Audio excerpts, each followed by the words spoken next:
Hey guys, Nick Haddad here, and welcome back to the IGFA Records office for another episode of IGFA's Greatest of All Time. As always, thank you to those who voted throughout the week between Gag Grouper and Black Grouper.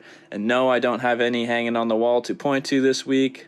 Gag Grouper won on Instagram and Black Grouper won on Facebook. So I'm just going to back my way in here and just do whichever one I grab first. So we got Bill Smith's 80-pound, 6-ounce Gag Grouper. So let's jump on in this record and check out some of the details. All right, so I'll quickly run through this for you. This is Bill Smith and his All-Tackle Gag Grouper record, 80 pounds, 6 ounces, caught in Destin, Florida on October 14th, 1993. An incredible grouper. Some big grouper records have come out of Destin before.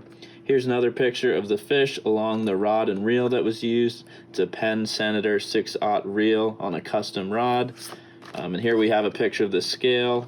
It registered at 80.4, which equates to 80 pounds, 6 ounces. And another one where we can see it measured in at around 51, 52 inches in length. So let's take a look at the actual record application here. We can see that he caught the fish while live bait fishing and landed it in 20 minutes. As I mentioned before, it was 52 inches in length, 38.5 inches in girth, and he was using custom rods, 62-inch tip length, 16.5-inch butt length, and he was using Andy 100-pound line. So if we look on the back here, we can see he did not use a double line. He used a 3.5-foot leader. He had one single circle hook, and he was using a Mingo snapper for bait. So we have the actual line sample right here. We have a ton of line. This is the Andy 100-pound monofilament, and we have the leader as well, the 3.5-foot leader, which feels like it's maybe 130 pounds, slightly larger than the 100-pound. And we can see the line is actually pretty frayed up a little bit right there. So pretty cool stuff. A couple other things. When it comes to identifying these species, they can be kind of tough with the groupers when they get to this size.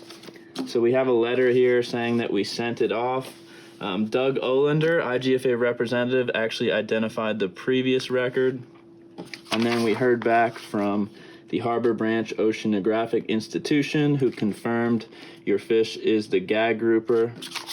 Then finally, we actually asked Mr. Smith for a testimony or detailed description of the catch. It is not required for records, but we do recommend it, and we will reach out and ask for it in some cases like we did here.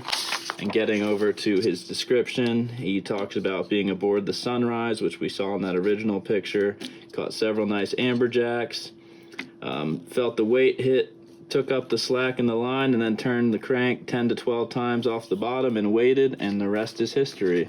So that was his 80-pound, 6-ounce all-tackle grouper record.